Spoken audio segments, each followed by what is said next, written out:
This one is I will raise my peak cap once I see air component. Last moment of Brigadier General Oba before he was captured, killed by ISWAP terrorists. You can imagine a Brigadier General. Even the name alone is a death penalty. The name alone, Brigadier General Oba, a Biafran. And I want they will not hear. And I want resign, you will not hear. You will hear in grave. When you meet our ancestors, they will ask you, what were you doing? Didn't you hear when others were resigning? This name alone, Oba alone, is a death penalty. You know, they were covering him up. They tell us he escaped. They tell us he walked to the barrack. He ran to the barrack. Oh my God! I didn't know that I muted myself all along. I've been saying things, right? Ubasani. Hello? Yeah. I muted myself all along. I didn't know. So I've been trying to say things, not even knowing that my voice weren't coming out. So there's a guy called Ubasani. Are you aware of that? Oh, anyway, you don't know. So, but this Uba, this one, is it not this Uba here? Brigadier General Oba. They wrote Uba here. They didn't. No, what is the full name? The surname? The surname should be that Obasani. You know, some of them, when you don't put Arab, if you don't put a northern name, you cannot be admitted. So many of them that are answered northern name there, they got admission because they added northern name to them. That could be right. That could be right too, because Baba Yaro, that footballer, he said that he changed his name, his Igbo name, to northern name. You know the guy. It is very common common in the military. Very common in the military. For you to get admission in ADA, you have to change your surname. You take a surname from the north for you to get admission. When you hear Obasani, Oba, who is Oba? I understand the answer, Oba. My brother, that is a good question. I'm confused about it because I hear Oba doesn't answer Oba. Ubaka. Because Ubaka, eh? Ubaka, eh? Yeah. One of my uncles. If you want to get admission, go and investigate properly. You see that this man is an Igbo man. Okay. Well, yeah, then set them up. Another surname in order for them to get admission. Yeah. That is what they do. Yeah. Look at him. Yeah. Last moment of Brigadier Oba before he was captured. Killed by ISWAP terrorists. These are the things that are happening. The government have hand in it. I'm sorry if you don't believe that, or if you don't know that. Well, okay. That's an undeniable truth.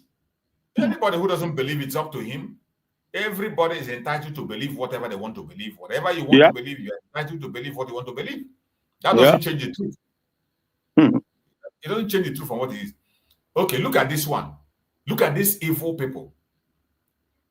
The British will never say anything in these atrocities that happen in Nigeria. The loss of life. The life of people don't matter. Look at what they are doing. Our goal is to use education to drive down poverty. Tinubu tells Duke of Edinburgh. In a time when we talk about human life. Yeah. In a time when we are focusing on human life, what the Duke of Edinburgh is discussing is education. Are you not going to be alive for you to be educated? Okay. Where will you live? Where will you enter the school? Where? The people that are taking life, they tell you they don't want people that where their school be this where they go carry. Where they go carry. Where their school be this where they go carry too. And meanwhile, these people are telling that they don't want education. Boko Haram, they don't want your education. Yeah. They don't want your Western education. And you're having a handshake with the chief of the terrorists, telling him that they're going to bring education. No. The point is this. If this criminal is telling his fellow criminal master that he's using education to drive down poverty, ask Tinubu, millions that have passed out for her for the past 20 years. Did they have a job?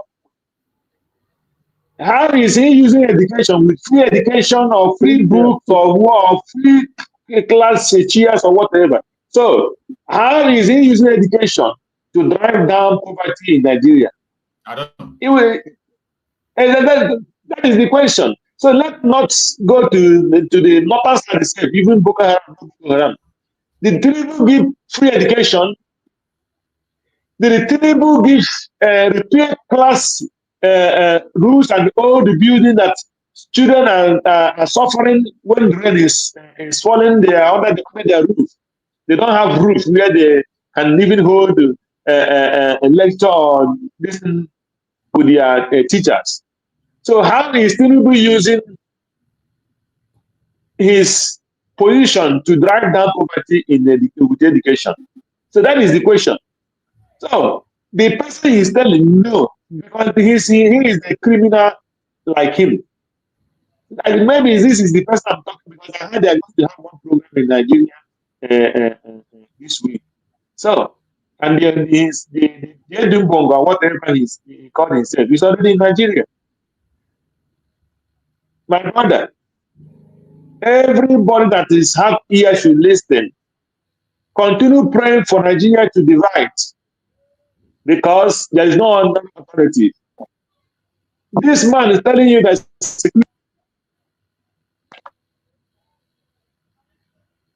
in Kaduna.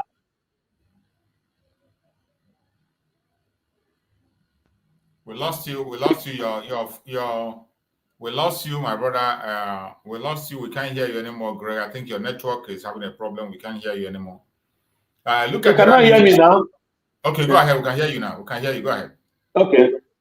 So he said there is security. He is saying that there is a security now in Kaduna, and there is Abuja Road is now free. He is the commander of chief terrorists. So he can ask them to go outside the street for at least this week, so that America will say everything is okay now. And he will come to the television and tell them that the road is free.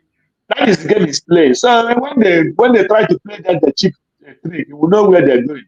He is the commander. He has told his boys to get out of Kaduna Abuja Road. And that he will come out and say that Abuja Road is now very free. But that is lying. He is lying to the public and to the world. So that will not stop Trump. Or if America wants to do anything, is not this criminal, the terrorist man himself, is not the one to come and tell Nigerians that Abuja Road now is clear.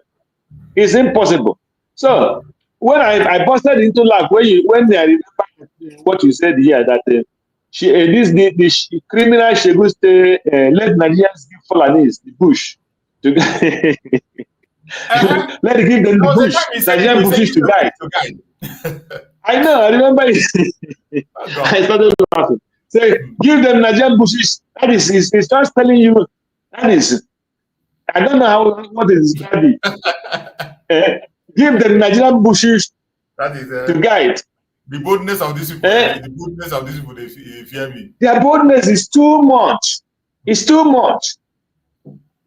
It's too much. So, and the people are paying that video, is it finished? Those evil ideas. See? Yeah.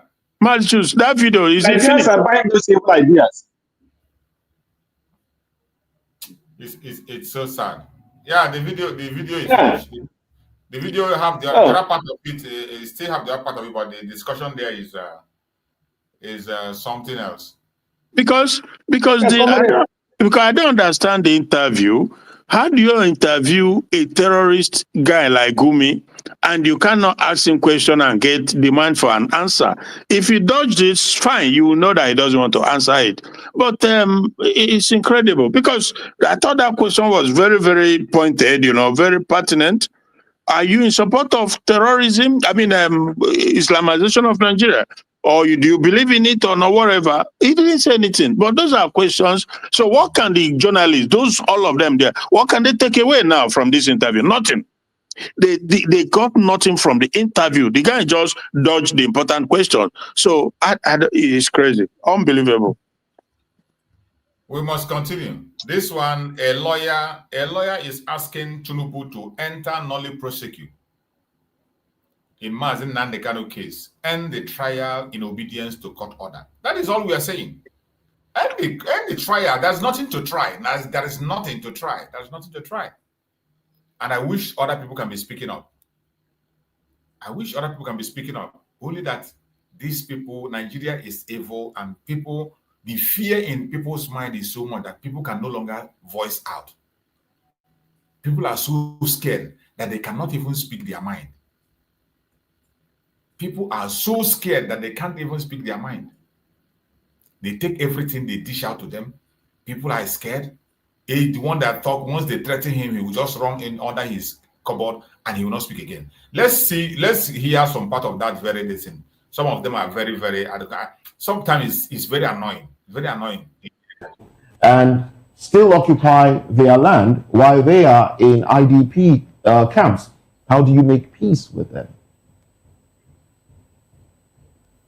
Well, before I say how we'll make peace with them, I think my heart is bleeding hearing Sheikh Gumi make his statement, you know, because it's obvious that these bandits, as it is, because I tried to understand even the meaning of bandits, and I realized that bandits outside Nigeria have a different meaning.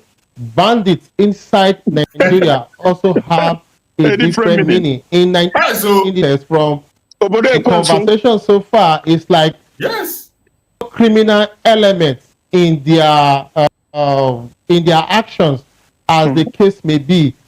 If we don't identify a problem the way it is and speak to it truly, we cannot get a solution. You can't be telling somebody whose people has been killed, whose families have been killed, and you just say them, oh, let's come and have a peace. And of course, this peace talk has come over and over and over. What has the result been? Because there is a certain set of persons who have been encouraged to do what they are name of revenge. I think the President Bola Ahmed Tinubu, need to address this issue, because he even need to sit with this Sheikh Gumi and hear him say some other things, because I think in his statement, he said they are even aware. They are kind of encouraging them. If you say they negotiated for something, what did they negotiate for? What are the things that they are agitating for? When they ask about Niger Delta, they are blowing up pipelines. So because there is no pipeline in the north, they are now killing people. What is the value of life? And he also said something, because if we want to go say, let's go for peace, there are some things we need to check. That the Fulanis don't cry over the dead, just like the way the Christians or maybe some other religions do in Nigeria. It means they don't have value for life. If they have value for life, then they will cry the dead, they will mourn over the dead. One life is something that is very, very important. So if we are going to go over the issue of they are being going forward, no, he said they don't cry. No, they don't cry over the dead. Yeah, but as you know, others. I mean, I'm not talking about so that is the reason why. Go ahead, please. Yes.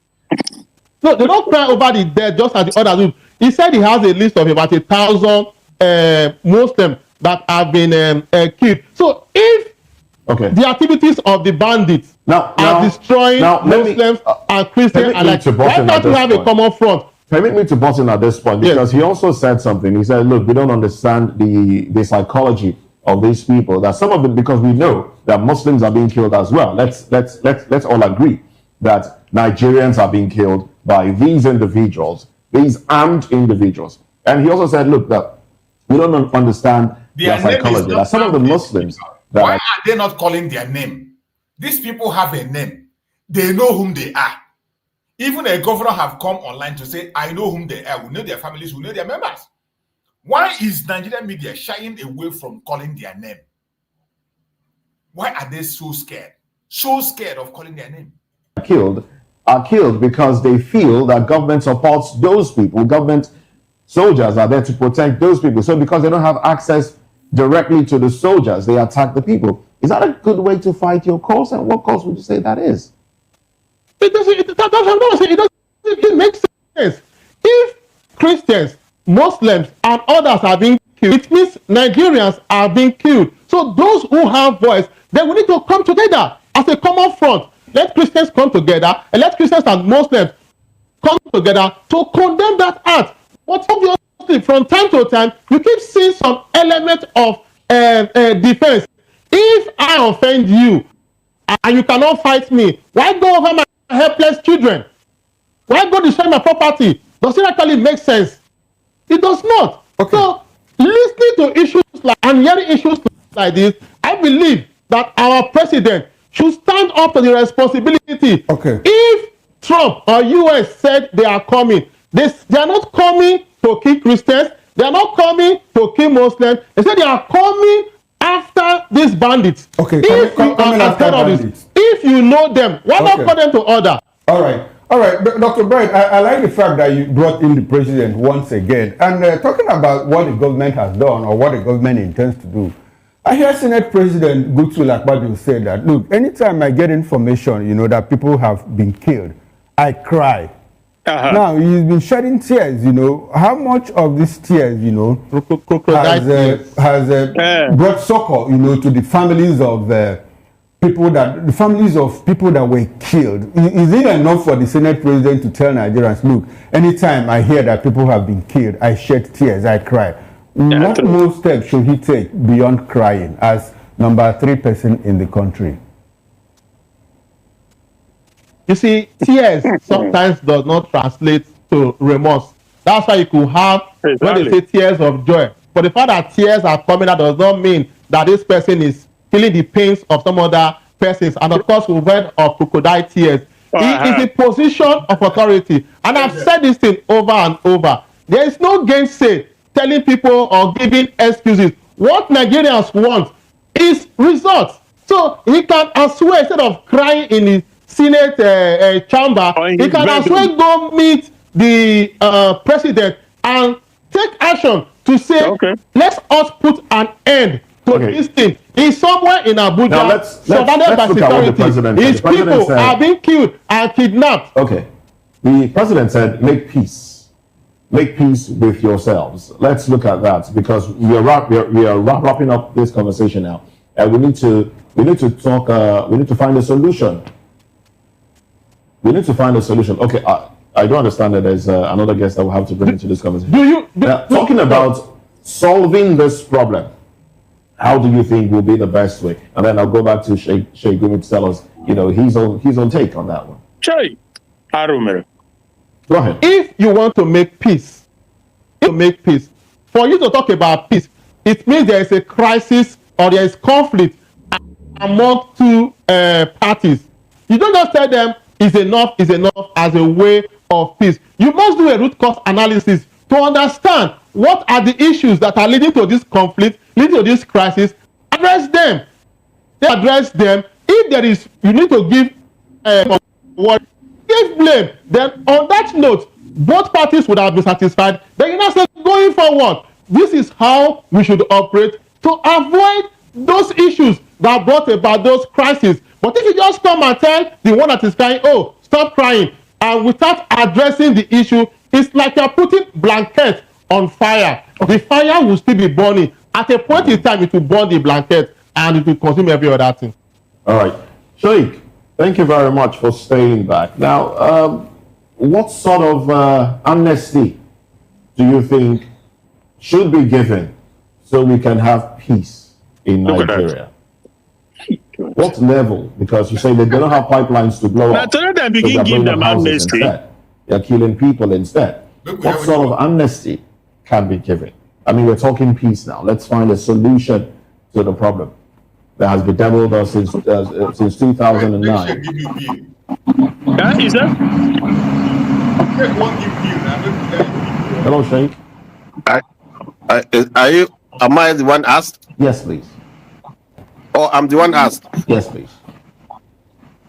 Okay. What I think we have talked to them. They said, look, we are ready to lay down our arms. Okay. So long as we get what other Nigerians are getting. One. Secondly, that they should not be arrested arbitrarily. Okay. Because they gave us a list of 50 of their actors that we are summarily arrested, and some of them even what they call deleted, killed. So they are ready to stop whatever they are doing if they can get guarantee.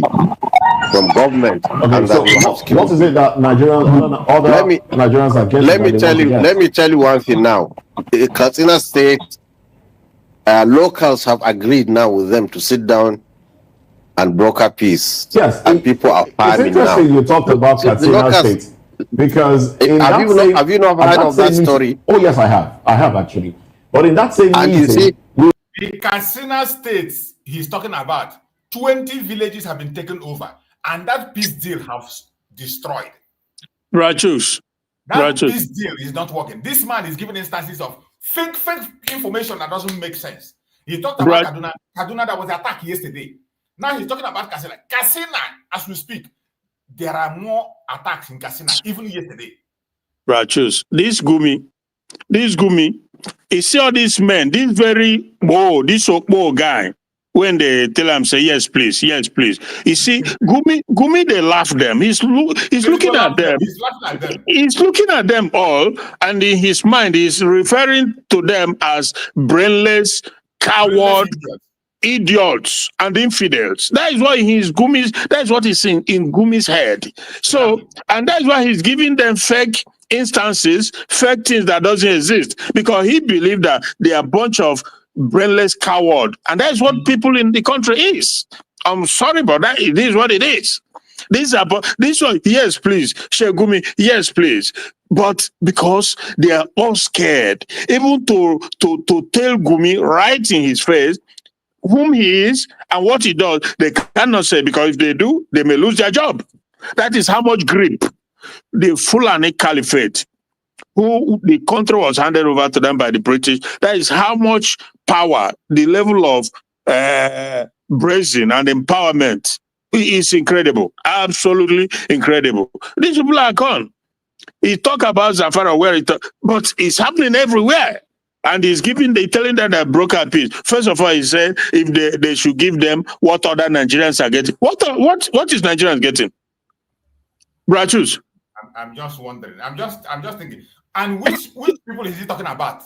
So those people are not Nigeria. Who are not Nigerians? That's why you are telling Nigeria to give them what other Nigerians are enjoying. Exactly. And you know that governor, that is what he said when that guy asked him, Chamberlain asked him, are you saying that Fulanis who are not Nigerian can be allowed into Nigeria to stay and will be our money, stuff like that? He said, yes, that is.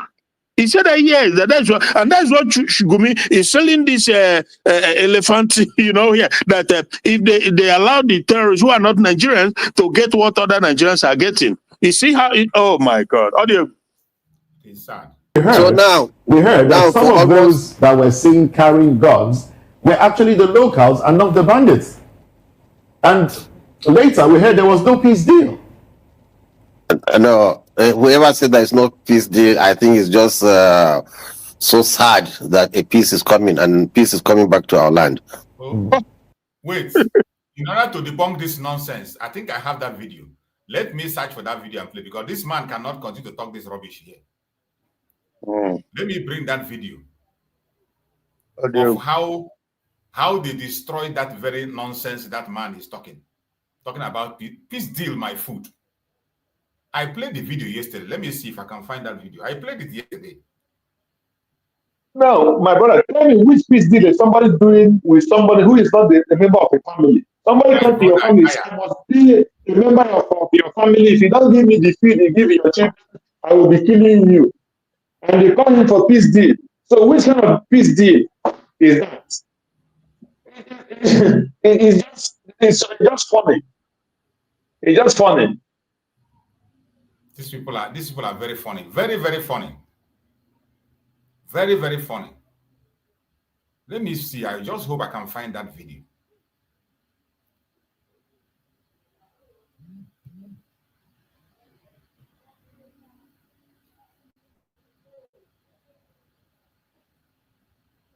At the last count, the number of local governments that entered into truce with the bandits in Katsina State is 20 out of 34. Council chairmen and traditional leaders from the affected local governments were in attendance. The bandits, riding on motorcycles, arrived and hurriedly left the venue in less than an hour, celebrating victory over weakness, firing gunshots into the air.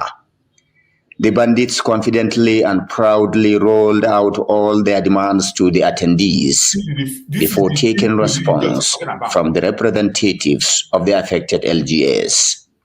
Journalists were restricted from filming at the venue for security reasons.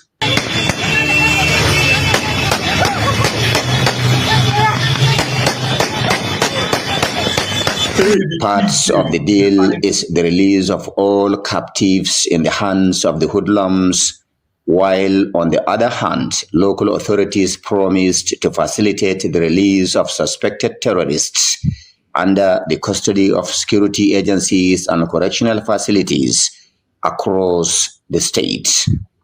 Residents across the areas covered by the peace deal are still casting doubt and asking questions about the effectiveness of the truce following renewed attacks on their communities.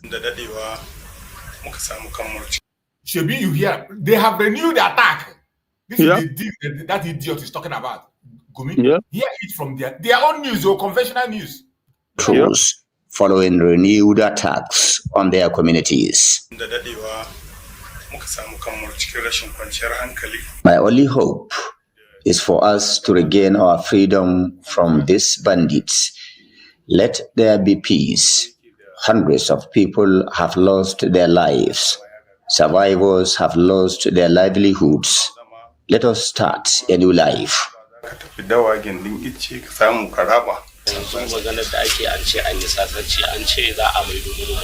I expect constant consultation with the bandits to prevent any breach of agreement. Let there be strong committees that would be meeting from time to time at least to strengthen and consolidate on the gains of the peace deal and make reviews where necessary. I think with this peace pact just reached, our rural communities will have relief, kind of, at least to enable them harvest their farm produce and face the reality of life. People, especially in southern and eastern Kenya, have suffered serious economic losses. One of the troubling questions residents of the affected communities are asking is why attacks still occur in some local governments covered by peace deal. Okay. Abdullahi Ismayamadi, Trust Television News, Kazana. You see it? That is the example this idiot is giving here. We pacify these people, not pacify in the sense that we encourage them to do. Since they are going to stop the bloodshed, this is number one priority. Blood should stop flowing. Okay. Secondly, we'll see how we can use our intellect and see how we disarm them. Okay. How do we disarm them is by educating them and civilizing them. Okay. Look at that. The same people that says that Western education is not good. How are we going to educate? Oh, you are mixing apples and oranges. These ones are talking about Boko Haram. You see the point?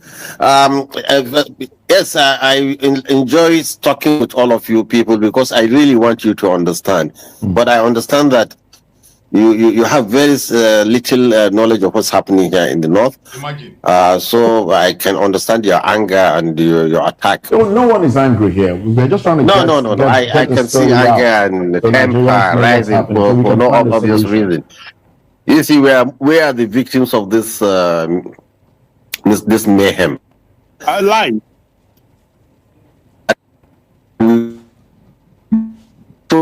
This is the way to go about it so that we can take over business. Okay. If we can show these people life is precious. How do you do that? Is by look, they are not even religious. So I get surprised when somebody said this is an Islamization process. These people are not even true Muslims. If you take there's a prayer every Muslims know. That is the Fatiha. If you ask them to recite the Fatiha, they don't even know. So how can you say these people will take over Nigeria and put it into Islamic country? So why are you sparing them? Why are you fighting for them? Why are you their spokesperson? Why are you their spokesperson? Asking that, why are you that Donald Trump want to take them out? Why is he advocating for their well-being when they are not Nigerians in the first place and they are buying people up and down? So why do you care about them? That is the question. But he's just giving them takia here. Everything that comes out of his mouth is takia. He knows it's all lies, but just to say it anyway.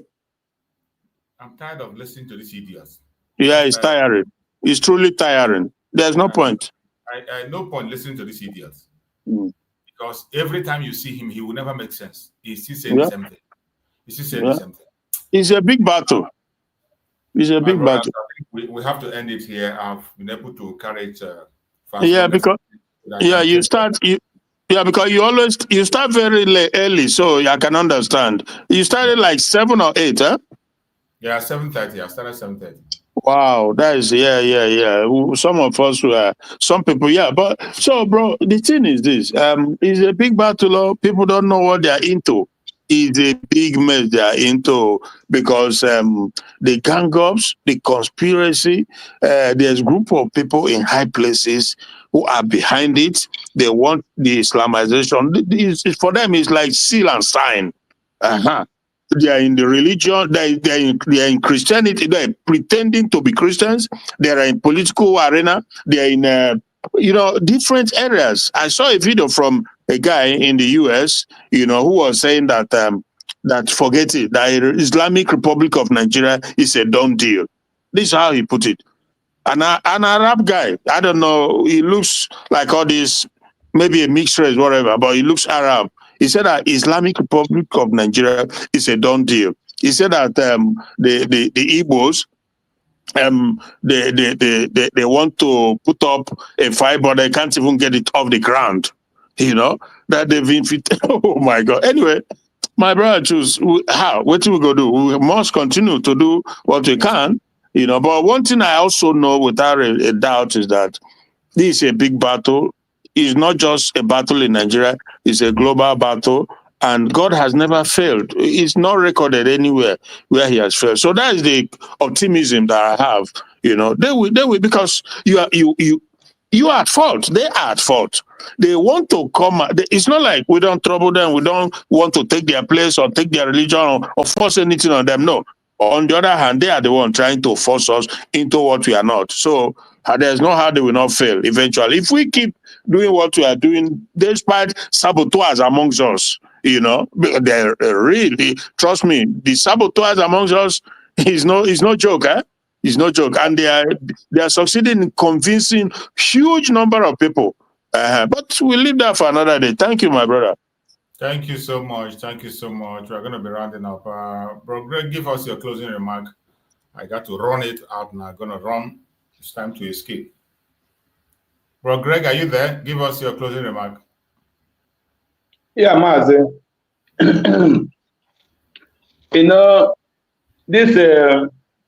This man they called Gumi.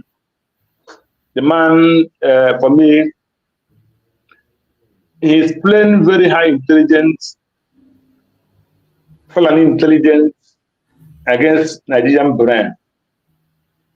He's using that Takia lying brain and very cunning and systematic way in trying to achieve his goal in Nigeria with his evil group. He's trying to tell us that what he's trying to explain here is that the Boko Haram is different from herdsmen. But it's not true. When herdsmen started, when Boko Haram was going house to churches, burning churches with their bombs, then when Nigeria started, every church mount camera, set up securities in business places, markets. So you don't enter anyhow. When they started that, so what did they do?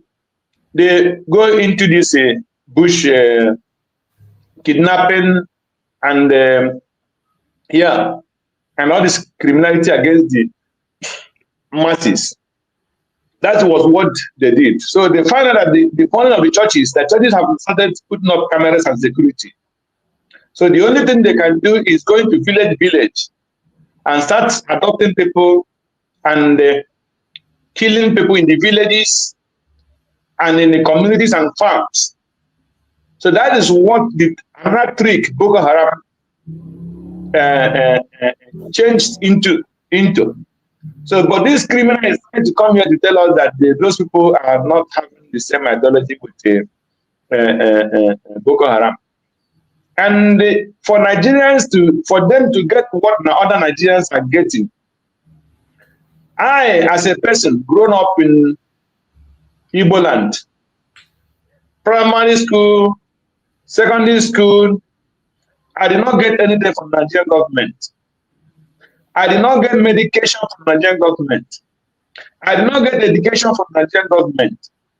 I did not get light from the Nigerian government. I did not get road from the Nigerian government. I did not get water from the Nigerian government. Nothing. Even building schools were built by community effort. Even to the level of universities, it was by community effort, contribution, and donation that every part of Biafra, mostly Biafra and Igbo land, used in developing their villages. Building the churches is by the individuals, by effort and donation and contribution. So, when these idiots come here and tell you they want to get what other Nigerians are getting, what do you think he's talking about? Can Nigerians tell me what this man is talking about? I wonder. What this man is talking about is land. They want to get the share of their land. Of course, you're right.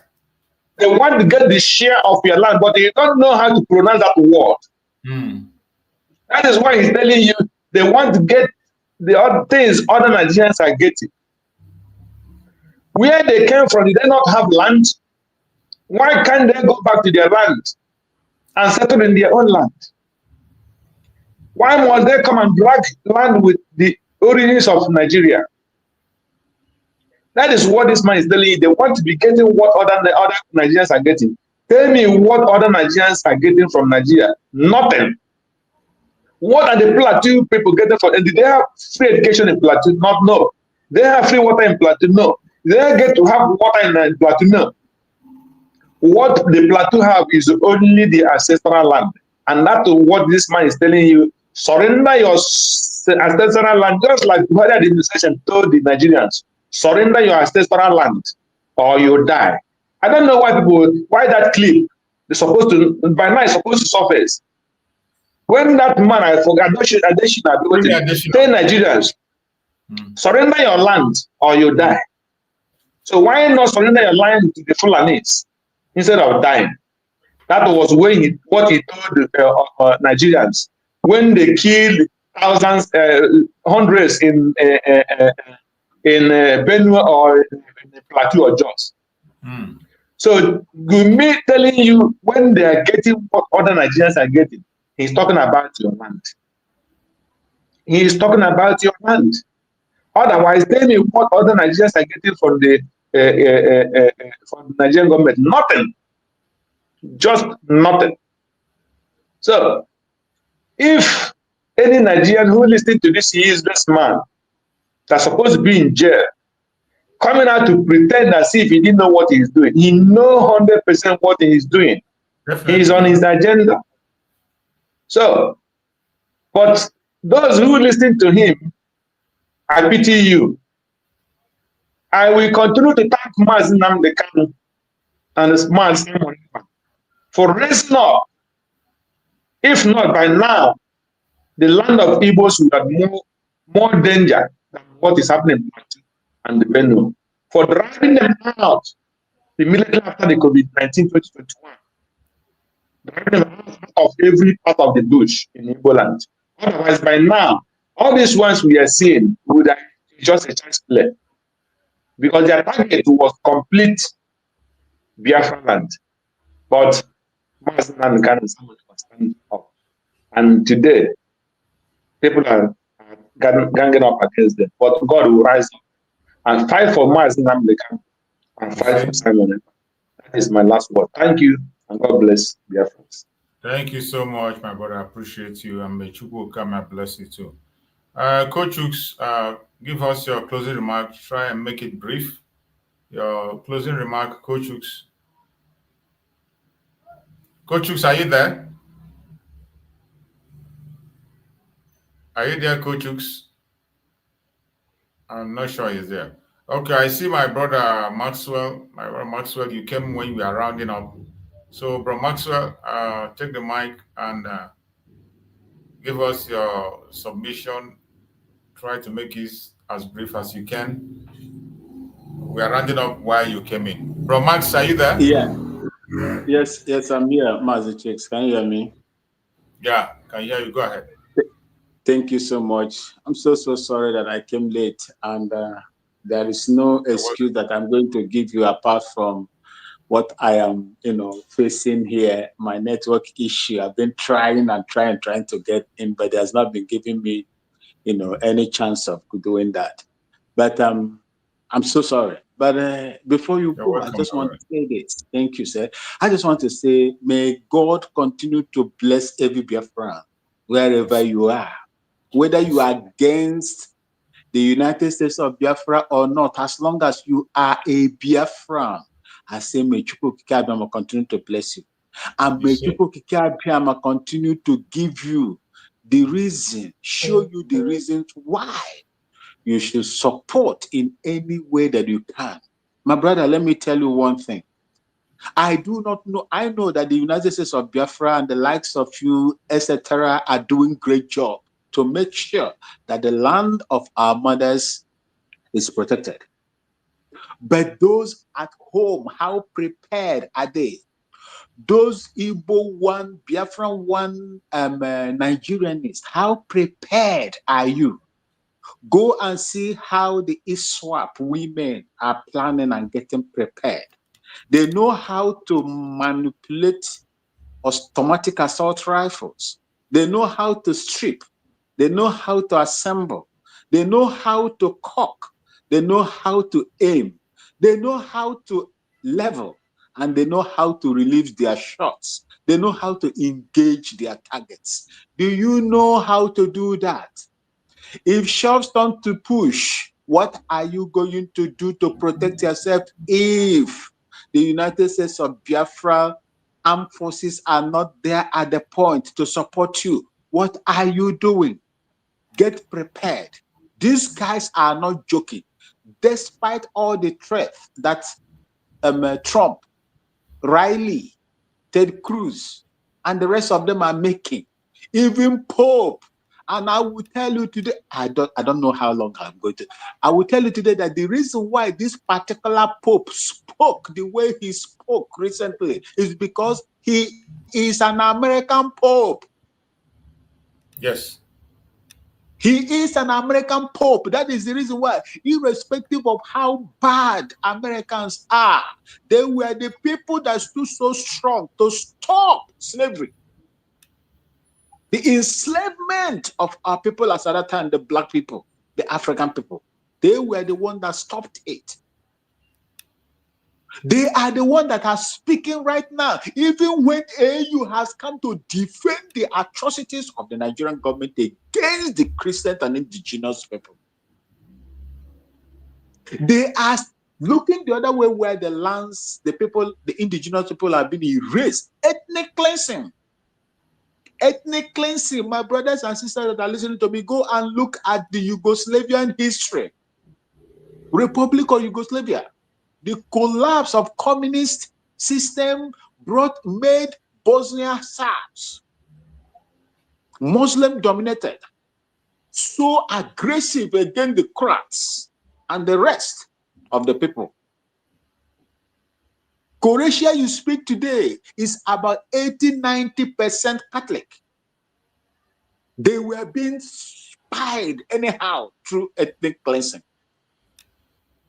Today, when America stepped in, under the umbrella of the United Nations, UNPROFO. Today, the excesses of this dominant religion, Islam, in the former Yugoslavian Republic has been whittled. That is exactly what is going to happen in Nigeria. This man that I've spoken now, the Pope, spoke because his country is on the verge of taking the responsibility to do what AU refused to do, what the United Nations has refused to do, what ECOWAS has refused to do, what European Union has refused to do. I am proud of what is going on. Just like my prophet, King Leo, he said there will be pressures upon pressures on Nigeria. This time around, he said it about 2 years ago. He said the pressure that they are going to be mounted. In fact, this is just small. What is going to come is small. The next is the invasion of that irresponsible country that have allowed their sovereignty to be thwarted. Just imagine a whole army, Mazi Chooks, a brigadier general, 1-star general, was killed, died in a very miserable manner. A general of the Nigerian army. And this did not even strike the army system. The army, so that they will activate all their system to go. Even when this man, who told you that you see, how? See, this man communicated with them. The man was set up. They intentionally killed that man. And that man is an Igbo man. Yes. Go and verify. Is it an Igbo man? Because he's an Igbo man. Go and verify. Which would the answer? Okay. Obasani? No. Yeah, Obasani. Our people, Kaduna people answer Oba too. I had a commander who was Oba from Kafanchan. Oba? The Christian. Yes, Oba. When I went there, which tribe is that? No, it's the Kafanchan people, the Tayap people, they answer Oba too. The Tayap Kafanchan people, Kaduna, Biron people also. So the time when I heard the name, when I was in the military, I heard that man's name as Oba. I said, hey, this man must be an Igbo man. I started going close to him. That time, that my commander was a lieutenant colonel. I started going close to him before I now realized that, oh, I am not an Igbo person. I said, the Igbo people answer Oba too. You see, so that is how they are. You see, I don't know, but this particular one I have to verify. Because I know many of them use Hausa surname to get admission into APA. Yeah, of course, that is true. So this one is it Buba Muhammad or something like that, or Musa Oba. So we'll find out if it's actually the family will be there to it's speak. Oba. You see? Oba. Yeah, Oba. UBA. Yes. M Oba. You see, the coordinates. You see, I want to tell our people here that this ISWAP are using sophisticated communication system that can intercept you once your location is given out. He communicated with the center. All of a sudden, it was intercepted within the area. And before the army will come in, that man has been arrested and interviewed and pied the way they pied him. Saw the dead body there. There are so many things that are within that. I told them in all platforms that the army you have today is no longer the army we used to have. Your army has been compromised.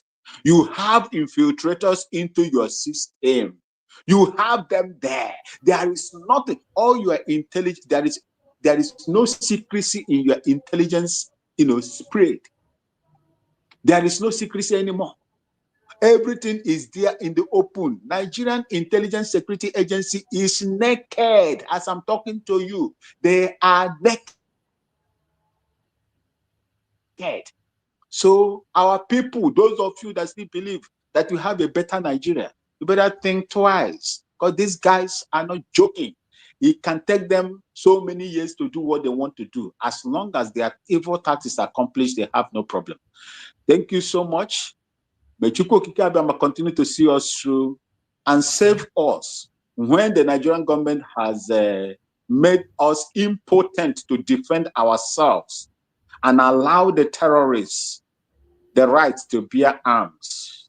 May God continue to provide for us the strong man that is going to see into our problem, in addition to every effort that we are making to make sure that we are a free nation. Thank you, and may God bless all the sons and daughters of Biafra right across the world, the mothers and fathers of Biafra land. May God bless you and protect you. Thank you so much for having me, Mazi. Thank you so much, my brother Max. I appreciate you for that wonderful, wonderful speech. We appreciate you and we thank you for all your effort, for sacrifice you make, even in the difficult network issue, and you are still joining us. Thank you so much. We appreciate, and may Chukwu come and guide and protect you. I appreciate every Biafran that have been with us on this program from the beginning to this moment. Thank you all for being part of the program, and hope to see you again in the evening by 5:30 p.m. Hopefully by the special grace of Chukwu Kabiama, we are going to be back again, and we will do what we know how to do best. 5:30 p.m. If you have time, join us. We are still going to be here to continue this message. We have to be awake until 20th, when Mazi Nnamdi Kanu is going to appear to judge Nigeria for the last time. We are going to judge Nigeria on that day. It's a judgment for Nigeria, not for Mazi Nnamdi Kanu. And we have to keep on informing the world, keep on talking to the world, not to lose focus. That what is coming is a judgment on the Zoological Republic. With the designation of Nigeria as a country of particular concern, every international community, every human rights organization must pay attention to the case of Mazi Nnamdi Kanu that is coming up. We must not lose our guard. We must be focused. On 20th November, Nigeria will stand before history. And what we are trying to see that day is, will justice prevail? Will the truth be honored? Will the courts choose law over politics? No matter what happens, one thing remains certain. The Biafran spirit cannot be imprisoned. The truth cannot be silenced. Freedom will definitely win. Our supreme leader, Mazi Nnamdi Kanu, must be released unconditionally. No retreat, no surrender. May Chukwu Kabiam guide and protect every Biafran, guide and protect our leader, Mazi Nnamdi Kanu, and our Prime Minister, Mazi Nnamdi. No weapon formed or fashioned against us shall prosper. And no weapon formed or fashioned against our leader shall prosper. Thank you so much for being part of this program. See you again in the evening. Stay blessed. Bye-bye, everybody.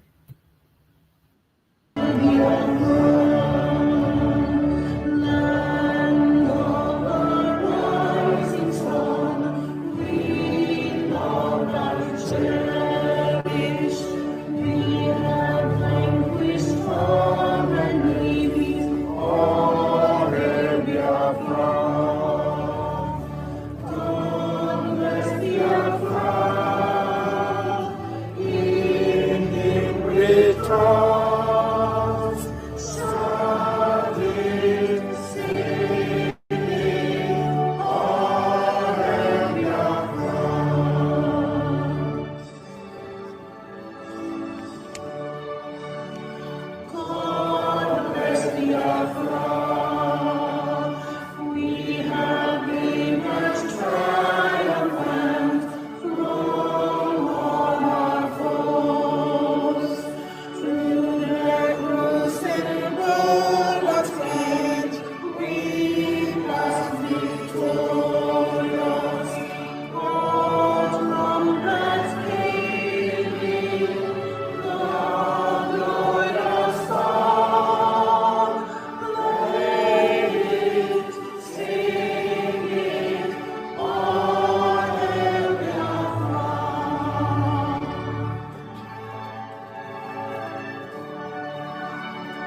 That is section 196? 174 of the Terrorism Prevention Act 2022. In violation of their own laws. In violation of their own laws. And you want me to stand trial under such circumstances? Is that possible?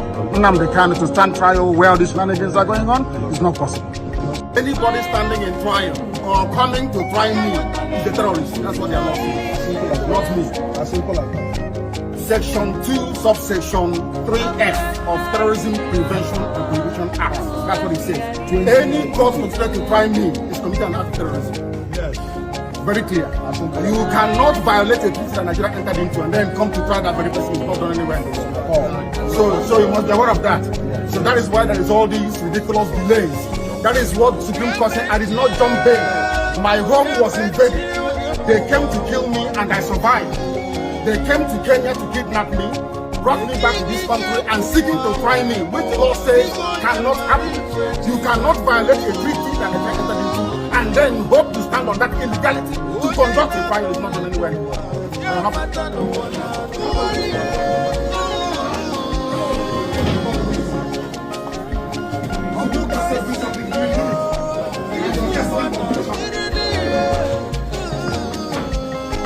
And you wonder why God cost you. You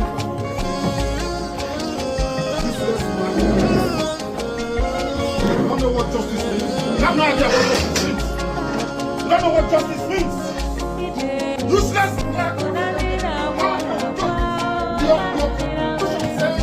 You cannot try anybody unless the law is written. Show me the law. Show me the law.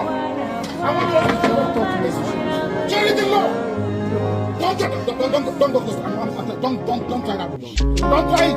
Don't try it. Don't try that rubbish. Don't try that rubbish. Useless people. You don't know law. You don't know law.